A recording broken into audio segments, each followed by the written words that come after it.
Writing is about the process. It's about listening and recognizing remnants of your story in the stories of others. When we share our stories with each other, we share the resonance of the human experience. The By Firelight podcast is your invitation to join our circle, a circle of writers, poets, seekers, and storytellers as we capture our living in words. This multifaceted living with joy, grief, love, growth, and loss is shared among us in your legacy, your story. The things you choose to do with your days as they unfold matter here. I'm your host, Betsy Delzer. I'm many things, but in this gathering, I'm a painter, poet, and writer, and I'm honored to be your guide through these episodes. Together, we'll find our muses in the rich and heart-expanding conversations with incredible guests, many who are like minds and all outrageously inspiring hearts. When you press play, you're here in the circle to share this space with us. By Firelight.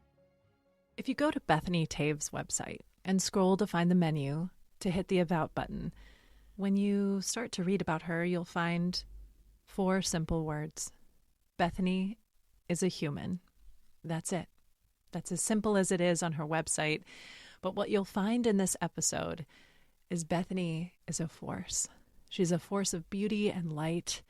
She's a force of laughter, and she brings it with vulnerability, a willingness to see, and most of all, a willingness not only to feel, but to help us feel as well.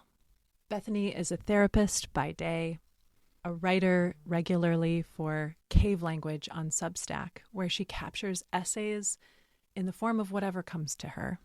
Those essays are indeed every bit human and intended to make us feel.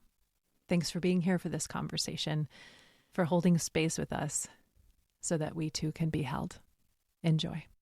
Bethany Toews, I am so happy that we have made this possible. I'm so happy that you know how to pronounce my name.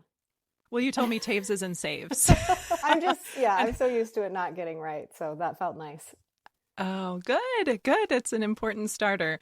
Speaking of starters, before I dive in and express and tell our listeners how I found you in the first place, which is exciting in and of itself, I'd love to know what an older or younger version of you would want us to know just on the outset or beginning of this conversation. I immediately heard her say, "You're awesome.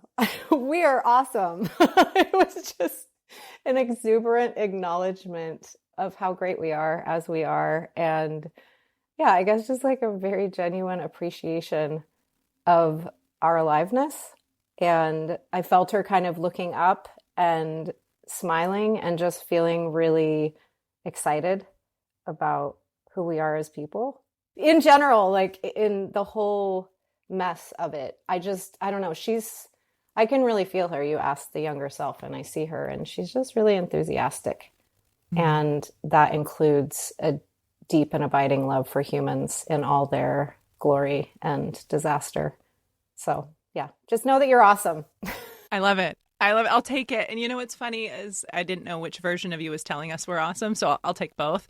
I'm wondering, were you an enthusiastic child? Did you have a lot of energy, and was that bubbliness part of your personality or persona? Yeah. I mean, I think my mom said when I was before I learned shame, I was very friendly and outgoing, and I'd say hi to people in the store and yeah, exuberant. And then I think once you learn shame, maybe you temper yourself. And I think there was a mixture of being very honest that was met a lot with consequence. And so I think the enthusiasm turned into caution and a lot of nervousness. I think I was a pretty anxious child. I mean, I'm an anxious adult, but I think about this a lot because I'd like to return to that original enthusiasm. Mm-hmm. And I think I'm getting there. And then the more I get there, the more I get to feel the vulnerability afterwards of realizing people don't behave that way, and then just feeling afterwards, kind of always after a social experience where I'm like, did they hate me? Am I annoying?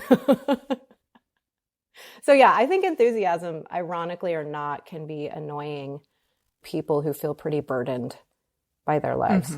Okay, so I'm so excited. I said right before we hit record that we're just going to see where the river flows, and we decided to dive in. But before that, I really do want to share how I found you, because people are maybe finding you for the first time. Maybe they're familiar with your work, listening.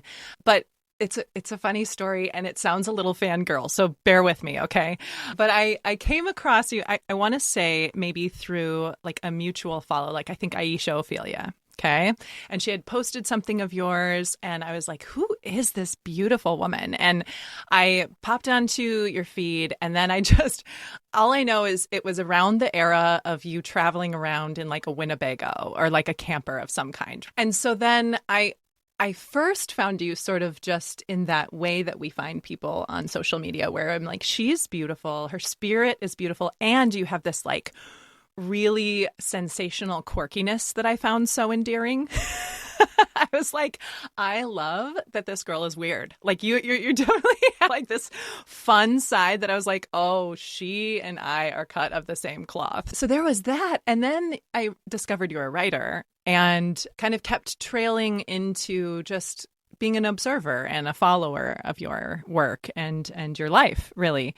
And then there was a point at which I loved that you showed up with such realness and vulnerability on a platform that felt so polished in many other regards.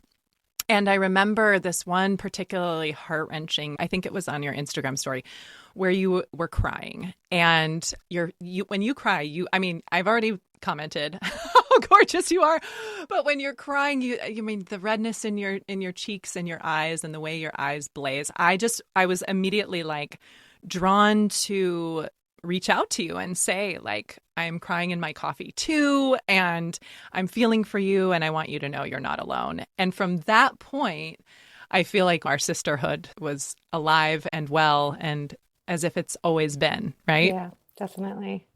Yeah.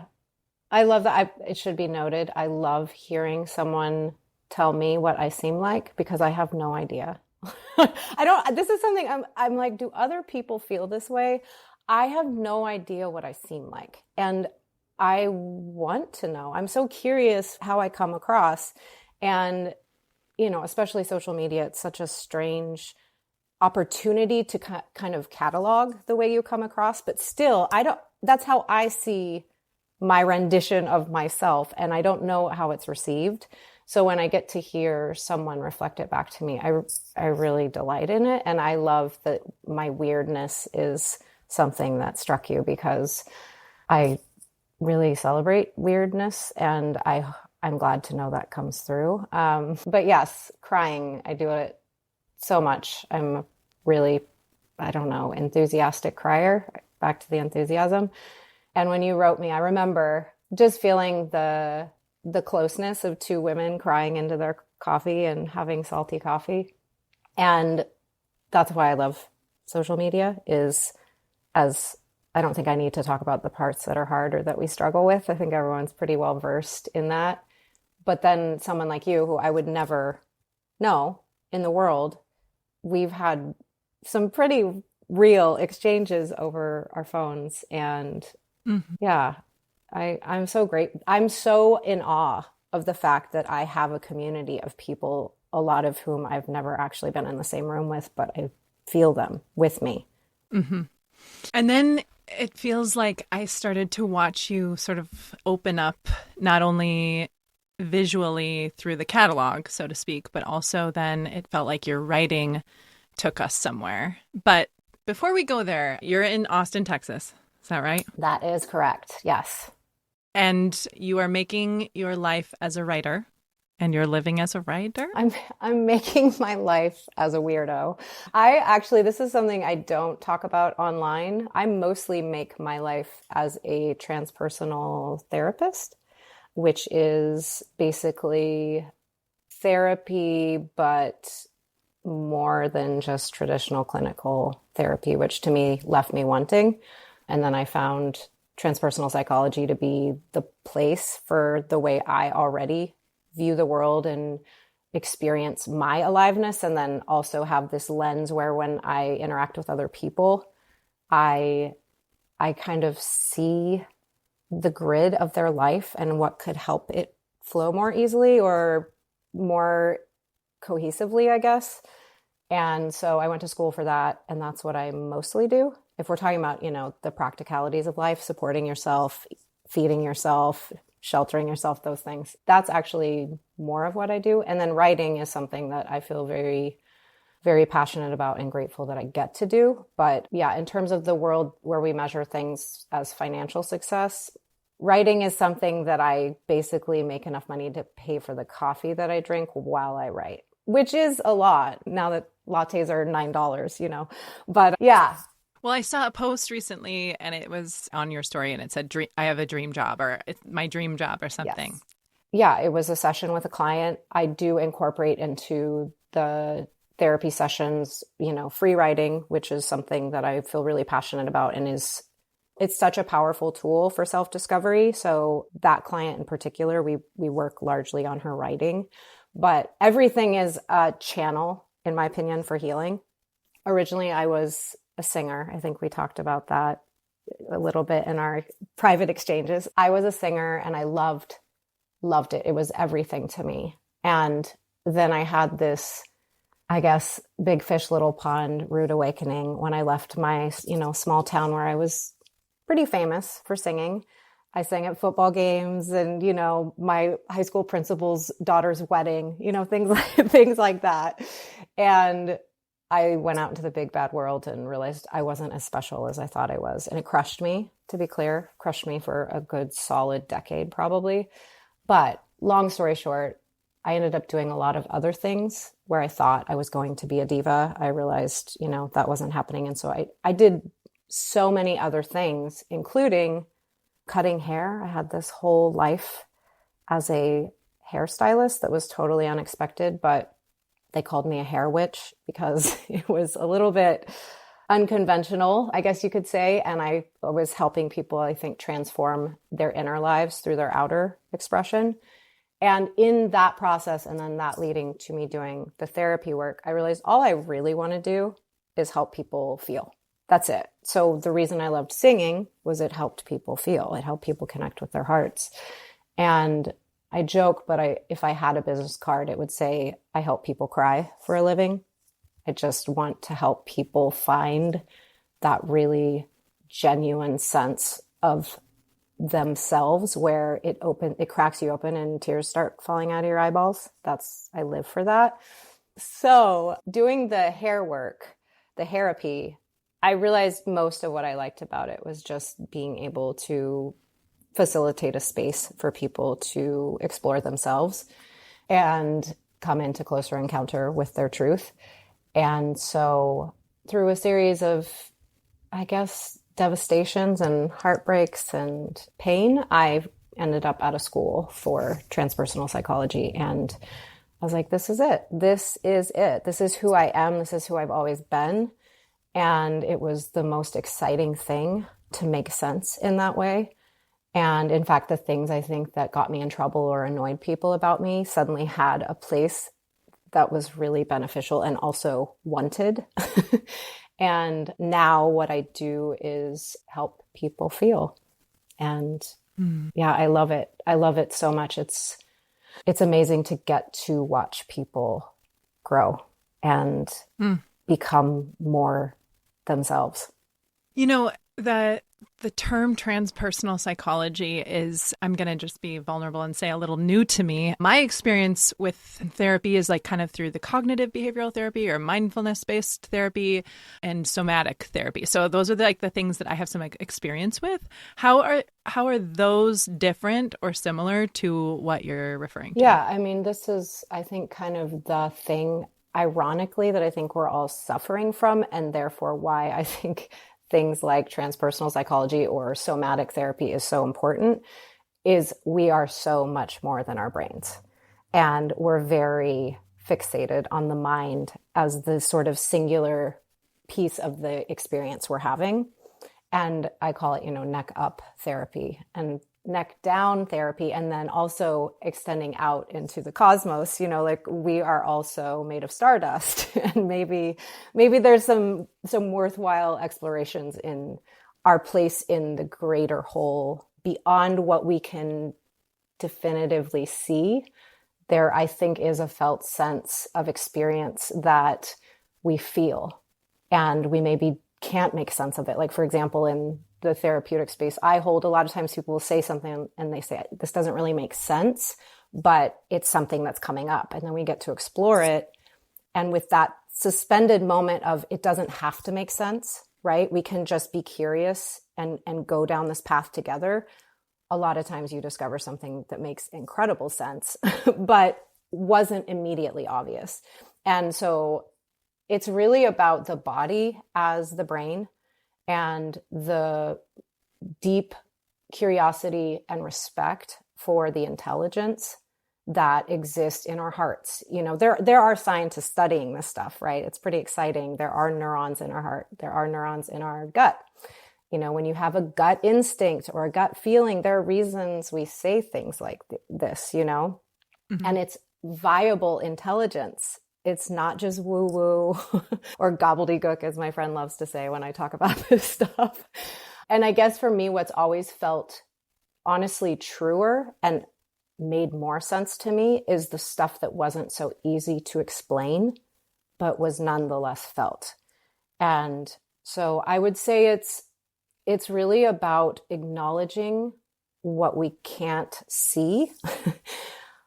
But if we're willing to close our eyes and see with more than just our eyeballs, there is a vast terrain and so much incredible information. And in my experience, truth, you know, that like is longing for us to make contact with it. And we're longing to make contact with it as well.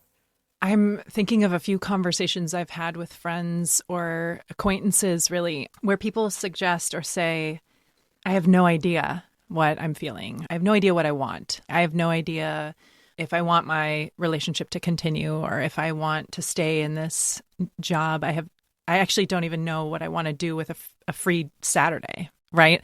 I am thinking of one friend in particular where I've had a number of these conversations.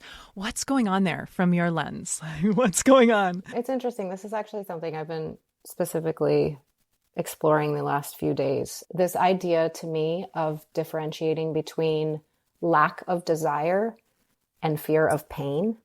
So I think we are at war with ourselves a lot between our heads, which are very fear driven. Honestly, it's basically pain avoidance / pain management is what the brain's in charge of. Like, it's like, how can I avoid something bad happening? And the heart doesn't care about getting hurt, right? The heart was actually designed to be broken. The heart just wants to expand, open, love. And it seeks things that are going to do that. While the mind is pretty freaked out by that. Okay. So I think a lot of the time when we say we don't know, what's actually truer is we feel simultaneously conflicting things. There is part of us that wants to do what's going to transform us. And then there's part of us that is scared shitless about that. So, it's like you often, and this is, again, the work that I do and why I love it, is your body knows what you want. Like if you can feel into, so I have this thing that's thinking plus feeling equals knowing. And it's getting to understand both, right? Like okay, here's what I'm thinking. Here's all my thoughts. And I'm not trying to just say the brain is useless and it's the enemy. It's a really useful tool. It's an incredible tool. But if we're not also factoring in the intelligence of our feelings, then we don't actually know what's true. So it's to me, it's being able to relate to both. And then, I would argue feel into what's true versus think into what's true. I'm thinking about like memories that I have of big decisions I've made or big pivots in my life. And, one that I'm thinking about is when I was early 20s, very, very early 20s. And I was on my way to Europe for a job opportunity. And the whole flight over, I knew it wasn't going to work out. Like I just had this feeling. I was like, this is not what I'm supposed to be doing. Or it is like this journey itself is what I'm supposed to be doing. But I knew my body was telling me, like, almost get ready because you're going to get there and you're going to need to figure shit out. But it was one of the first times I remember, like, really that strong essence speaking back to me and preparing me in a way. And one of the things I love the most about, like, increasing in decades and years of lived experience is that becomes so much clearer the more you attune to it. Would you say that that's accurate? 100%. Yes. I also think you can go the opposite direction, right? You can get really averse to that sense you're talking about, and you can double down on your brain and your thoughts. And I think a lot of people do choose that. I think that's the more seemingly pain avoidant path. It's the more controlled path. I think we live in a world that encourages people to lean into the brain version of reality. But what you're talking about, I think when people get to have really profound experiences of it, and they get to have that direct encounter, I think it does do something to us where we want to give it more attention, and we do want to allow for more of those experiences. I love traveling. I've traveled so much in my life. I've really prioritized that. And I think it's because for whatever reason, be it you're 30,000 feet in the air or you are quite literally passing through a portal, you are just more available, I think, to those felt senses of, I call it magic, but just the awareness that life is very interactive and pliable, and you get to engage with it. And even like this thing you're describing where you're going and you're thinking it's not going to work out. I'm thinking, oh, this is one of the more, there's more potential magic in this moment in your life than you've maybe had previously, right? So it's not working out in the way your brain maybe planned out, but something more enriching is about to happen to you. And I don't know if that was your experience, but that's my guess.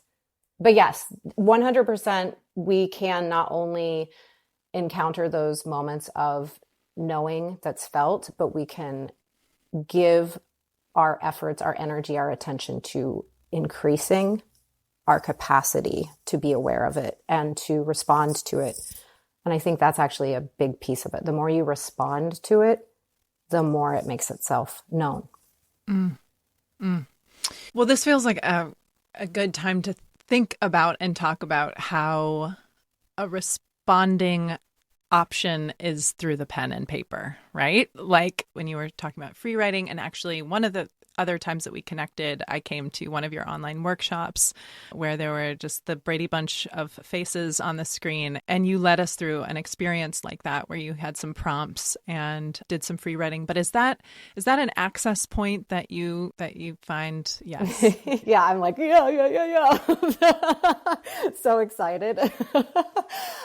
Yes, I love writing because it's like a pilot seat that I sit down in and I'm like, all right, I'm ready to blast off into a place that is as yet unknown to me.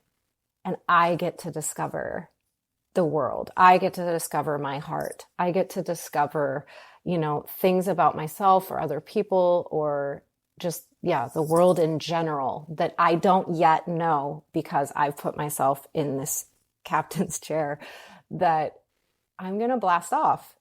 Like when I write, I'm available to what comes, and I have so much fun because I get to be surprised by what comes out. I feel very lucky. I don't know why, by some grace, I got to just by default approach writing this way and kind of always have, but free writing definitely honed in on that for me and just allowed me to realize how full we are of, actually, it's not that we're full of something, it's that we're empty. We're so empty past our thoughts. We're full of thoughts, and those are beautiful. Again, I love a lot of thoughts are really neat.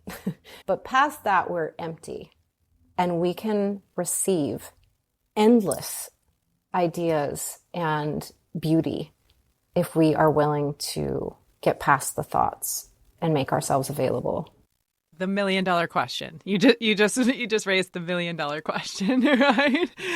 I've had so many beautiful conversations with listeners of this podcast since this started just a couple of months ago, where people are like, the cautionary statement, I am not a writer. I've never been a writer, but I am starting to write. And I'm like, beautiful, right? So when you're starting with the willingness, like, it may not appear as willingness in the beginning, right? It may appear as many other things, like fear and trepidation and uncertainty, like, am I doing this right? And what am I supposed to be doing right now? I think those are some of the questions I'm receiving through listeners who are wanting to start and begin, but also people who have just put down the pen and paper for a while and are curious about reopening.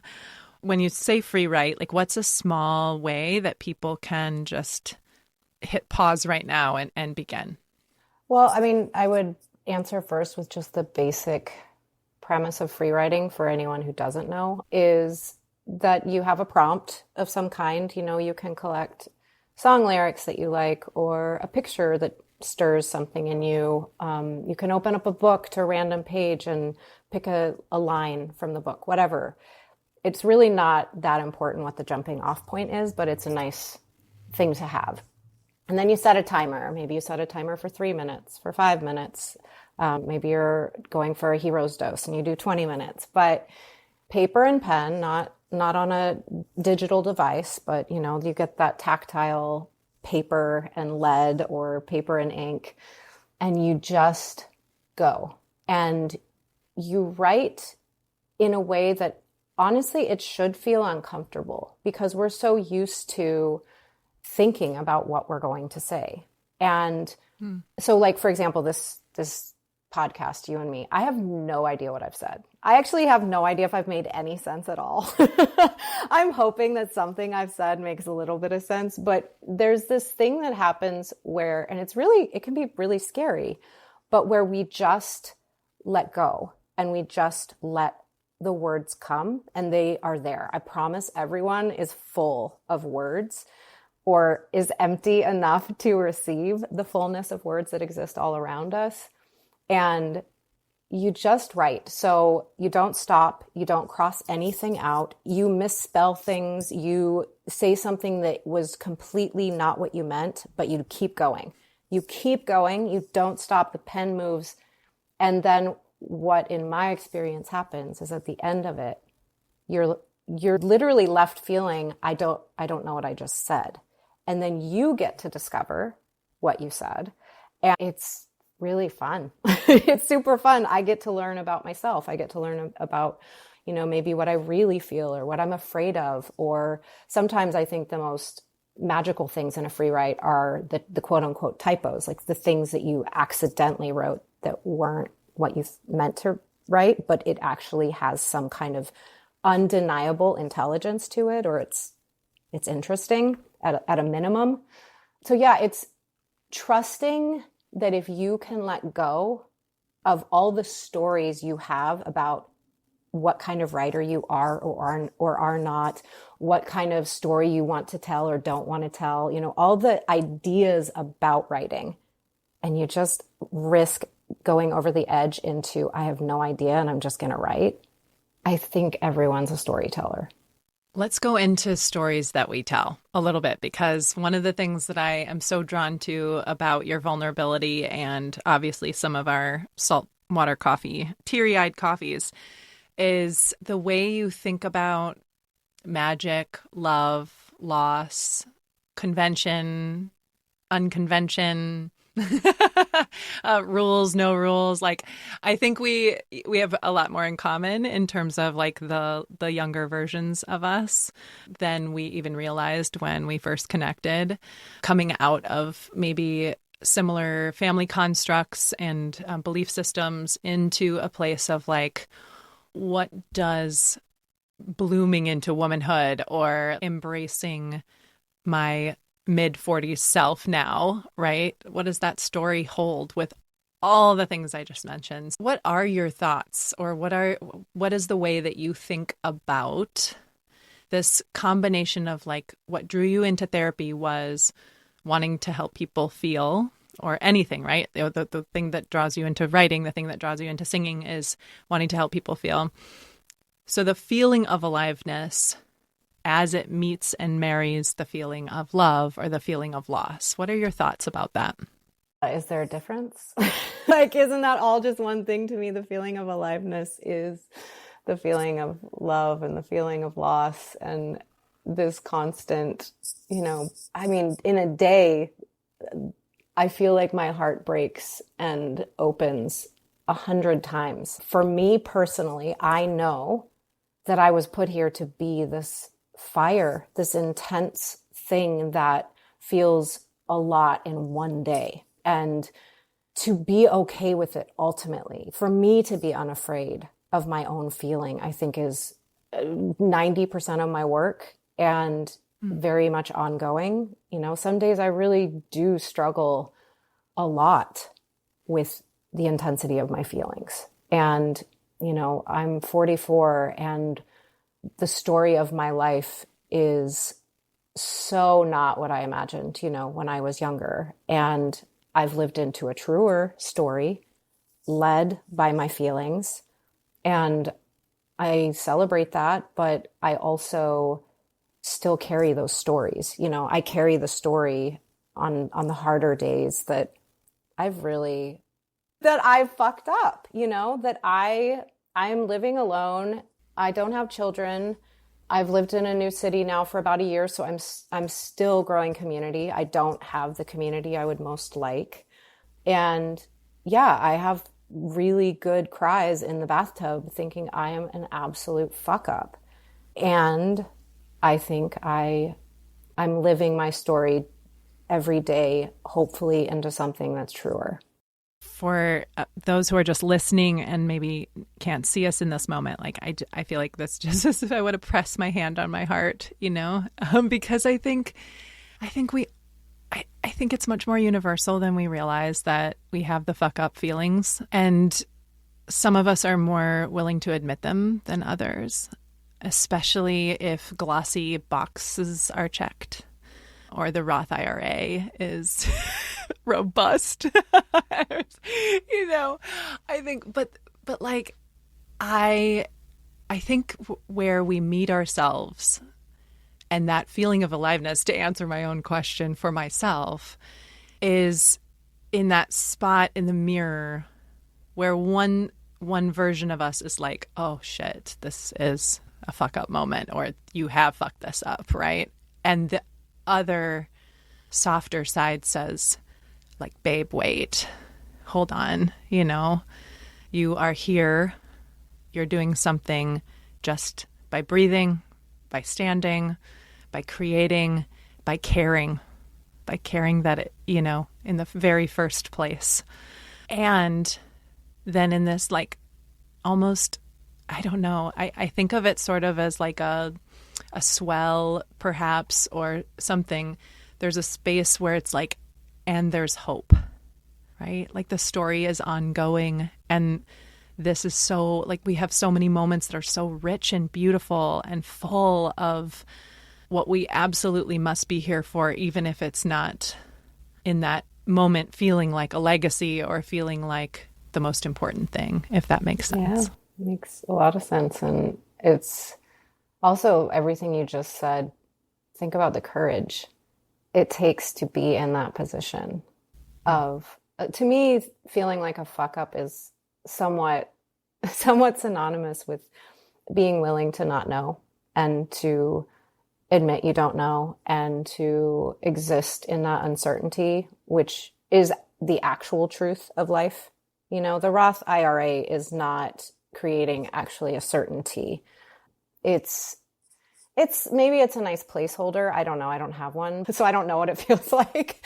But I feel like, yeah, on the good days, my version of this is I'm really proud of myself for having the courage to live into an unknown future and to weather, all of the pain and the confusion and the lostness that I feel so much of the time, and recognize that being lost is a place that's actually a place you can exist in, and trying to be as present in all of it. But yeah, I think maybe this long-winded way of saying I'm proud of us in those moments, because to your point, people don't admit that they feel that way as much as I wish they would. I mean, I have an advantage as a therapist. Everyone admits to me how scared or how much they feel like they're, getting it all wrong. And so I have this beautiful lens of how we all feel that way, And I just think it's really liberating to admit it. And it also facilitates potential connection, which is the same thing as medicine, in my opinion. So, yeah.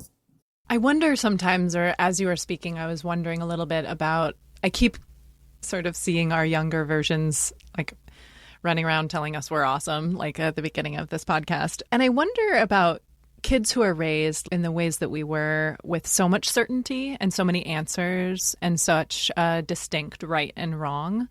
I wonder how that has been a part of our process of wanting to deeply stay open and aware and like in the unknown.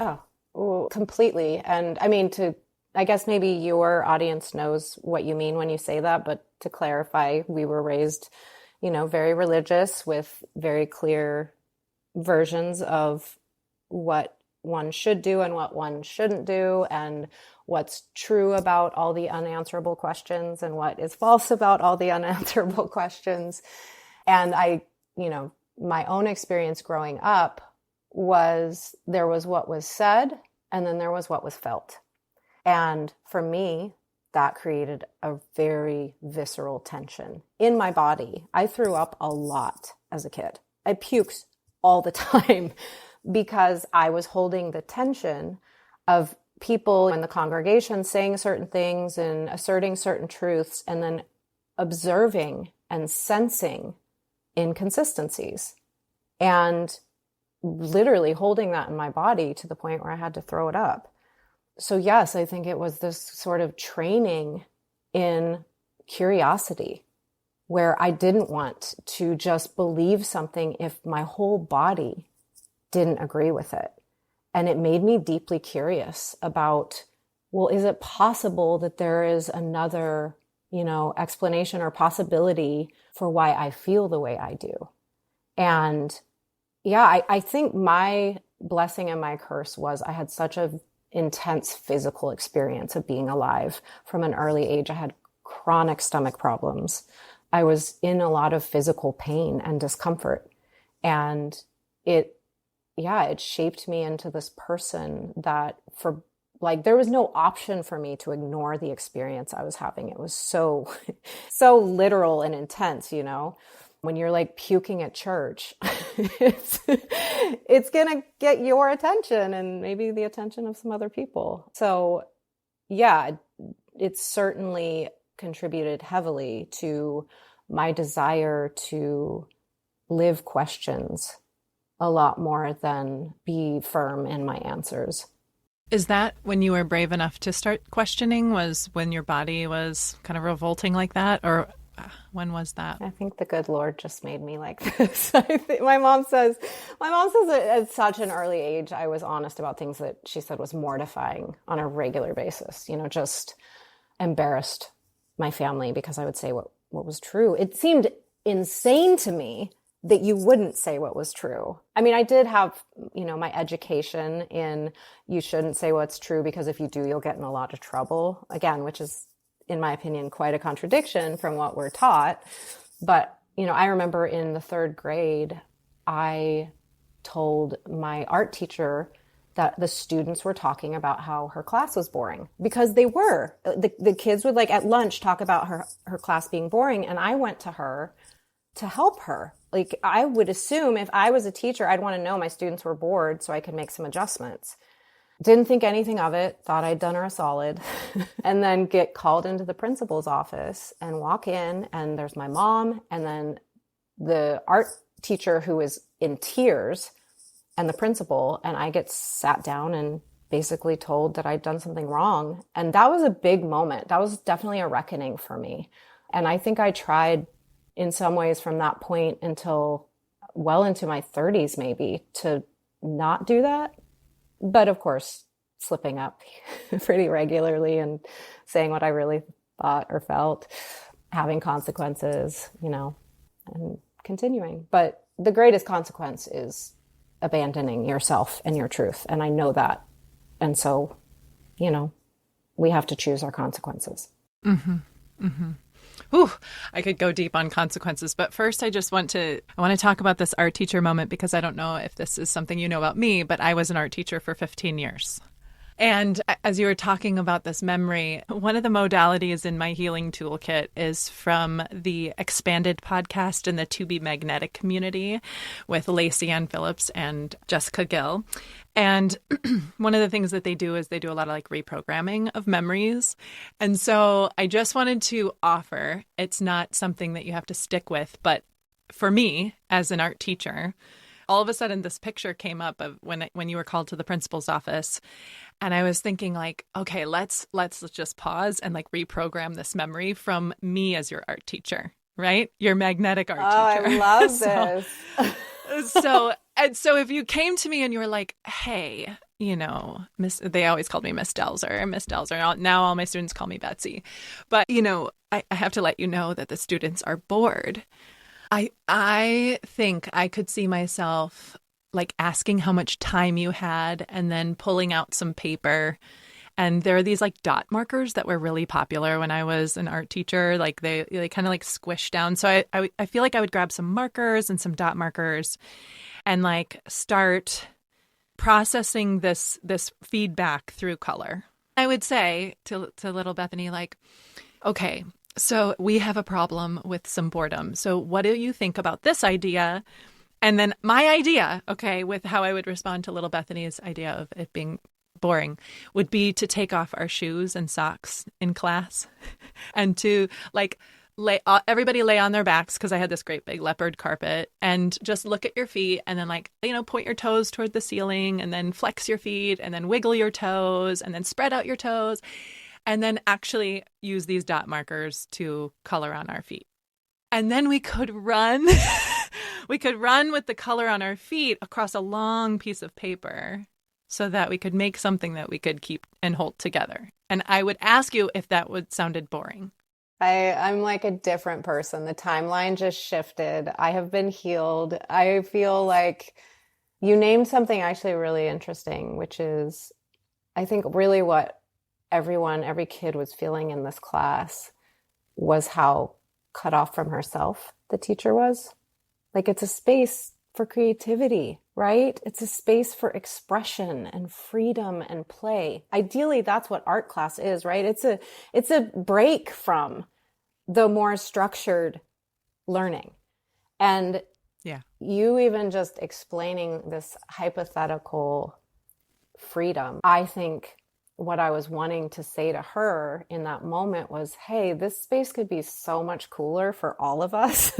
We could all be enjoying this so much more, including you, Mm-hmm. And that's what this space is actually for. And I'm not saying I had any of these thoughts as a 9-year-old, but like, I think you helped name for me what I was really trying to address was this opportunity to connect with ourselves and each other and feel free and playful and creative, when of course that's something kids need to feel so desperately.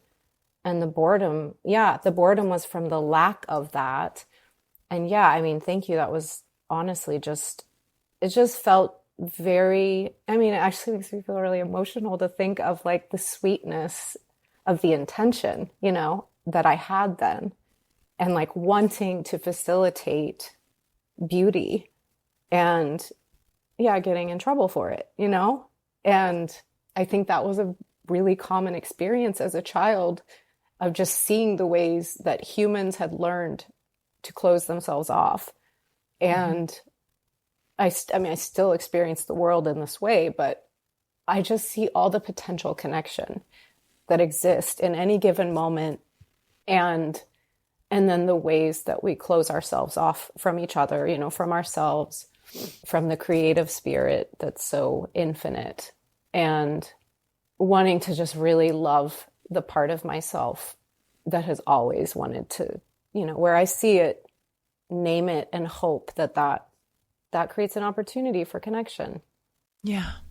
I think to the last piece of this reprogrammed memory that I want to leave us with is that I would definitely ask you how that sounded, because I think giving the children, you came to me with that feedback. Now I want your feedback about my idea, right? It doesn't have to be our feet. It doesn't have to I be love this, the idea. That sounds... I think it's great. and so that's, I think that's what in some ways, I was trying to think earlier when you were talking about how people perceive us. I've given, since this will just have to be an explicit podcast from here on out, but I've just given less and less fucks as we've gotten older. And I was trying to think of when that shift happened, but I think it was in the art room.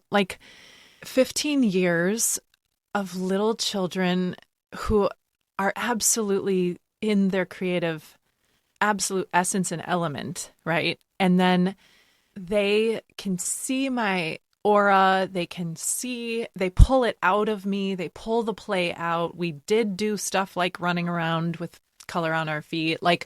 It wasn't really that boring very much. I'm sure sometimes it was a little boring for some, but it was fun. And I think that children helped me live as an adult. Yeah. And children helped me just be surrounded by boundless joy. And because we loved each other, some of my deepest memories and connections to children are from that art room experience, It's so beautiful. And yeah, I really wish we could realize that. I think children have a lot more to teach us as adults, and honestly, not even teach us, but just remind us, all the things that we agree to forget. And I love kids. I love kids and I love being with children, but it's also because of how alive, and back to the work that I do, definitely a significant part of it is also making contact with all the little us's that are still inside of us and very present and want to communicate with us and can be so felt. I can feel when you asked me, the younger me, what would she say? She was right there. She was immediately available, and she's awesome. She's so awesome. I really respect her. I wish I could be as much like her as she was then. I think I'm trying to be as much who I was as a 9-year-old, as a 44-year-old as possible, and it makes me sad, my struggle to be like her, because she actually is way cooler and wiser and has more integrity, and what a gift you gave to your students and they gave to you. I hope for that, as many spaces like that as possible. Mm-hmm. Well, my, work, as we defined it earlier, the living work now is coaching teachers. And it really ends up boiling down to exactly what you said with that feedback you were giving the teacher is the disconnect that you saw in her. That is 9.8 out of 10 times what I am working with a teacher on is the reason this community has fallen flat or has blown up or is on fire, or the reason this is so hard to get the content, which is one very small element, but so much focus and so much spotlight into really an integrated way of learning for these kids, is because there's something going on here that's disconnected, right? There's something going on here that we need to touch into. And so in the same way that you posted Dream Job, I do feel theoretically, it's not always practically, but theoretically, I have this dream job of being able to help teachers come alive and attuned to what will help them really connect to kids, which will help the learning process, Isn't that all that it really is? you know what I mean? Like, I think we belabor the technicalities so much, but if you could just be really present in yourself, truly present in yourself with another person, the amount of profound revelation that could transpire between two present human beings willing to explore together, or, you know, just even, I think the process of talking is a very creative option. It's not often, I think, that people talk creatively. I think a lot of times we're very measured in what we say, right? But if you're willing to kind of just talk and see what comes out of your mouth. And my best friend, Kate, and I call it ping pong. Like, we just ping pong. We'll just talk and bounce things back and forth between each other. And we discover so much information, you know, and we create content through that process. And I think letting it be more of a fluid, alive process that isn't predefined would be an incredible learning environment. And I think, yeah, again, we try to control and dictate so much based on very limited versions of what's possible or allowable or even, you know, correct. And we're missing this vast expanse of experience and not yet named truth that is really, like, again, it's awesome in the truest sense of the word, you know? Mm-hmm. So is this what you capture in cave language? Let's go down that road, because I want people to find you and your essays there. But is this what this is about? Is finding this aliveness, finding the space, or what are your intentions when you put something out into the world for people to hold and receive? First and foremost, honestly, it's for myself. I write when I feel like I'm going to throw up. I write when I'm struggling to understand something in myself or someone else or the world. And so it's first just to kind of locate myself on a map. And then, yeah, I really do hope very earnestly that anything I come across is maybe helpful. I'd say my intention with anything I do, writing or otherwise, is to provide comfort and inspiration. Those are the two things I hope for.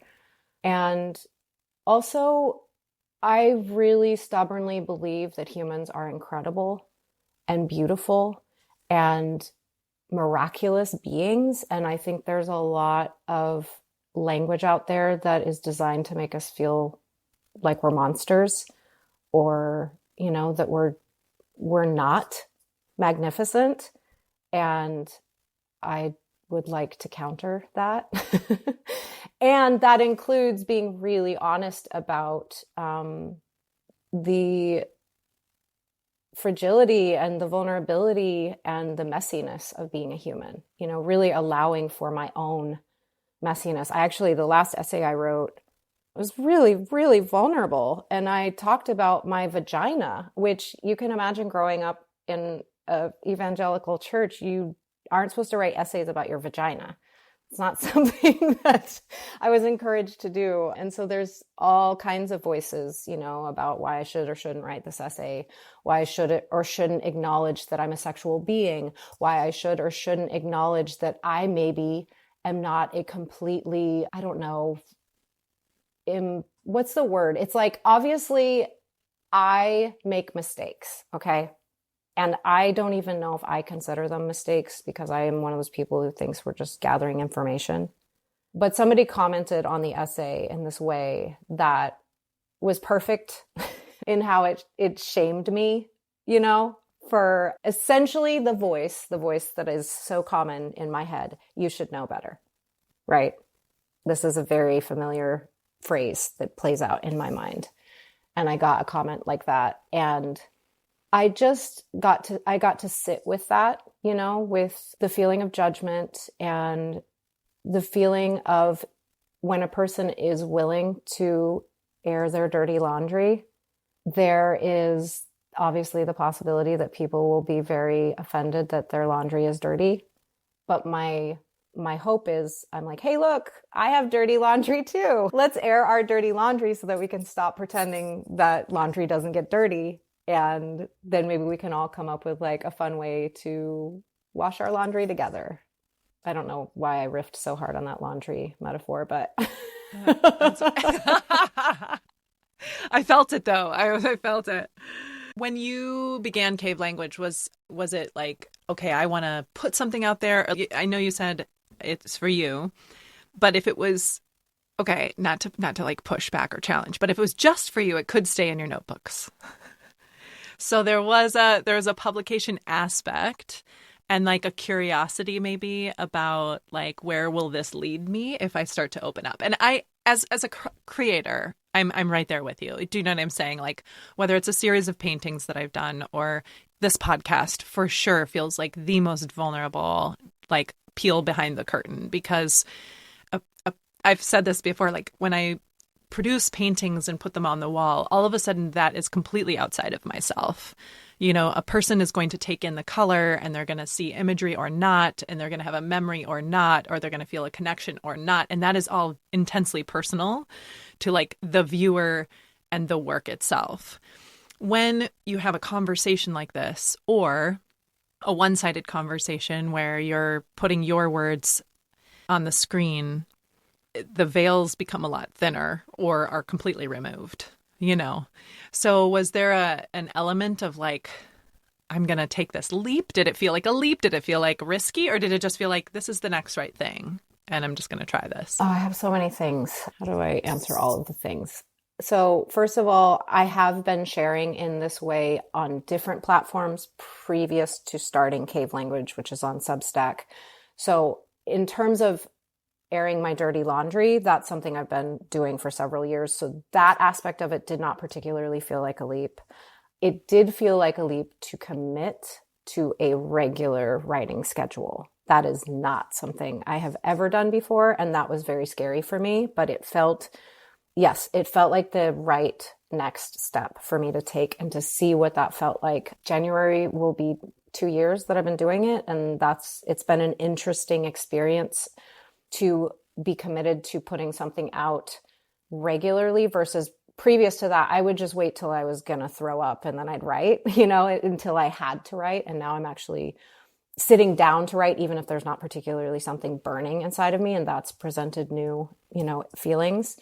Also, I will say Substack for me as of right now feels very much like screaming into the void. There's very little feedback. It feels like doing a strip tease in front of one-way glass. And I have no idea what the reactions are, save for a few, comments that trickle through that are mostly really encouraging, which is nice. But if I were gauging my quote unquote success on the metrics, I would feel like it's not successful, but I will get really beautiful messages occasionally or have a real life encounter with someone who tells me what my writing means to them. And that's what keeps me going. So further to answer your question, I've felt cripplingly alone most of my life. Like I'm a person in a room full of people who often feels like I'm the alien in the room. And I would say I write and share my writing in the hope of feeling less alone. That I think is probably the most true reason for why I share anything. I am hoping for even like 5 minutes of feeling like I do exist and I exist with other people and that we matter to each other. Yeah. I think that's why I reached out with your crying face on your Instagram story, because I think that felt like let's be held moment, right? Like let's be held here. And I'm so glad that I didn't just keep swiping, right?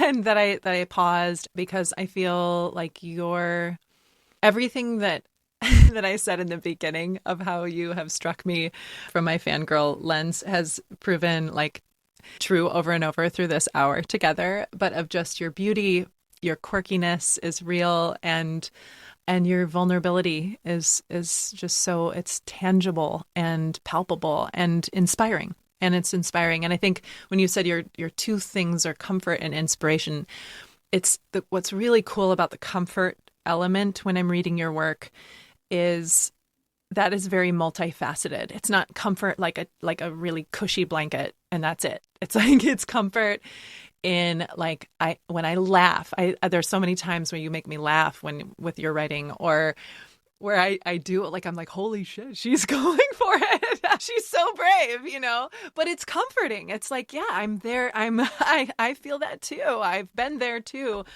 And it's comfort like someone found words that I haven't yet found, and that it's like that empty. If you say we come to the paper empty, is it also that when we're reading each other, that then we're filled through the process, right? That comfort. And that for me is the seed of inspiration, where I'm like, okay, now I want to go write, and I want to go try this thing, this brave thing of listening and finding. So yeah, your listeners can't see me smiling ear to ear, but thank you. That's a gift to me to hear that and feel that. And yeah, I mean, like I said, I write these really often embarrassing essays, and it's because I want to heal the part of me that's embarrassed, but then it's just quiet, and it's really uncomfortable. And I get to use those opportunities to love myself more and be with the parts of me that don't feel loved. But it's really, really nice when I get to talk to another human being who is touched by what I share. And I love hearing that you laugh. That's something I like. I think I'm so much funnier than I feel like people know. And you have to really, you have to hang out with me in our sweatpants to get to fully understand that. But I do sometimes with my writing, I wish it were funnier than it is. And I'm happy to hear that it's still in there. You are funny AF. Yeah, no, you are very funny. And I think even that's what I mean when I say your quirkiness. Like you're just so funny. Yay! Funny and messy and vulnerable and beautiful. I love it all. Thank you for being here, Bethany. But before we go, let's do just a quick, like a rapid quick write, but only it's all verbal. Okay. And I have no plans for this. So this is just me. My butthole just tightens so fast. It's just like, oh no. Okay. Let's see what happens. Okay. As long as there's no puke. Okay. Let's see. So first thought, let's see. I know I'm here to. Oh, you're asking me. Speak truth. It wasn't always easy to. Speak truth. If and when I fall in love again. I'm in love right now, and it's wonderful and terrifying and unreciprocated.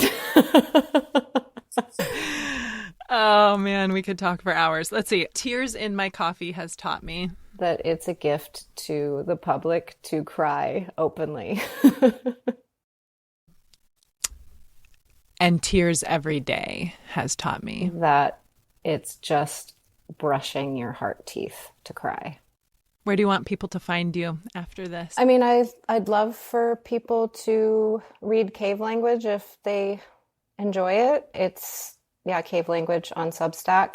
And my Instagram is still a place that I like sharing myself. And I think that covers it. And your handle's Bethany Toews, yeah? BethanyToews. Yes. Yes. Thank you, Bethany. Thank you, beautiful Bethany. Thank you, Betsy. I'm really glad it finally happened. And I knew it would just feel like, I actually felt like we were in the same room, which is, again, something about the internet that astonishes me. But I'm looking forward to when we do find ourselves in the same room. Laughing and crying. Thank you. Thank you. By Firelight is a Lit Path Studios production and is produced by Jamie Gale and Betsy Delzer. Music is by Legito Music and Pond 5. Thank you for being a part of our beautiful collection of stories.